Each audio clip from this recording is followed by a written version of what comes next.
G'day everyone. It's been 16 months since we moved into Cornerstone Valley, and it has been a non-stop whirlwind of learning. YouTube and Google are great, but we can all agree that nothing actually beats being taught by someone. It's taken me a year, but I've finally found someone who is just so generous with their time and effort and energy and resources. He's actually going to teach me how to do beekeeping, which is amazing. He's going to bring 4 of his hives onto the property. He's going to teach me how to do beekeeping, and we're going to sell the honey at the farm gate. It's just going to be really exciting. A big part of what we're trying to do with this property is to give back to the community and be good stewards of what God's blessed us with. But at the moment, we've got very little knowledge and almost no production. So finding someone that's willing to feed into our knowledge and feed into the property's building blocks is just amazing, so that we can achieve these goals down the track. So we've picked out a spot, I've carved out a track. Let me show you what I've been up to.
Here we are, pads ready, levelled out, bit off the ground, ready for the hives.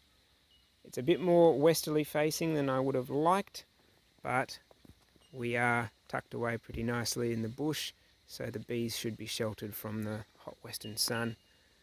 As you saw, the boys came and helped me, so job didn't take all that long. I like being in the bush with the boys anyway, it's a lot of fun. So we've carved out our track now, all ready to roll.